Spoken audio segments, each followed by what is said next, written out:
This is the ultimate guide for beginners to successful dog grooming sessions. These steps apply to any dog requiring a haircut, whether you are grooming a poodle, a Yorkie, a Shih Tzu, or a mixed breed. I have learned very quickly that successful grooming requires following a specific set of procedures.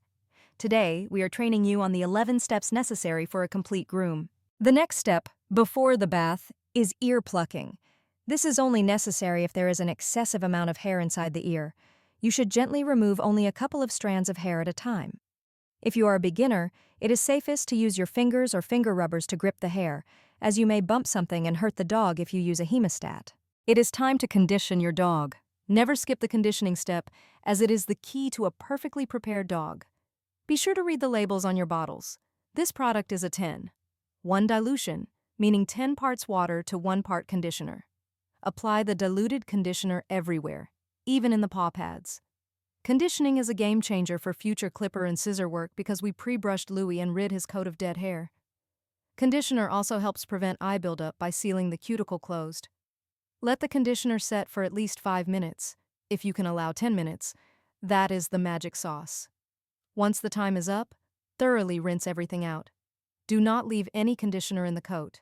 Before beginning the drying process, I use an absorber towel to remove all excess water from the dog. This is a big time saver and will speed up the drying process considerably. As the towel begins to fill with water, wring it out and continue drying the dog. The next step is cleaning your dog's ears, which is simple and important. We always perform this step after bathing, rinsing, and toweling off. Saturate a cotton ball with an ear cleaner. I prefer one containing witch hazel instead of alcohol. Wipe inside of the ear only as far in as you can see. After the dog shakes, more debris will come to the surface. Keep wiping and follow up with a dry cotton ball until the cotton ball does not have any dirt on it anymore. Now our tub work is done and we can move to the grooming table. Are you ready to trim nails? We are going to do it. I like to trim the nails right after the bath because the hair is still wet, making it easy to move out of the way so I can see each individual nail. Use your thumb and fingers to hold and isolate each digit. You can utilize a hands-free stand dryer on the dog while trimming nails to distract them and help speed up the drying process. Back to clipper work. I'm using a #10 blade under both guard combs, a 3/8-inch comb for the body and legs, and a 5/8-inch comb for the head, cheeks, and muzzle.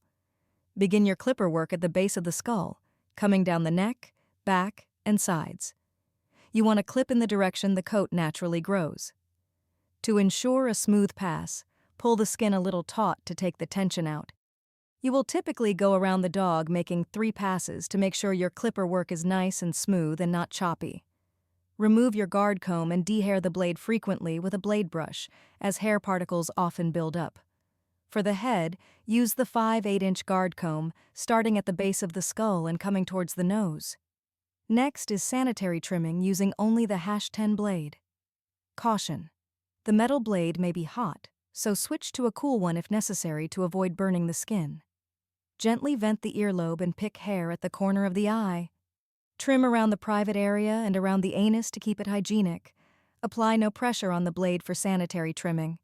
Finally, for the paw pads, gently scoop the hair out of the V-pad and the large pad in a V shape, removing only hair that the dog would be standing on.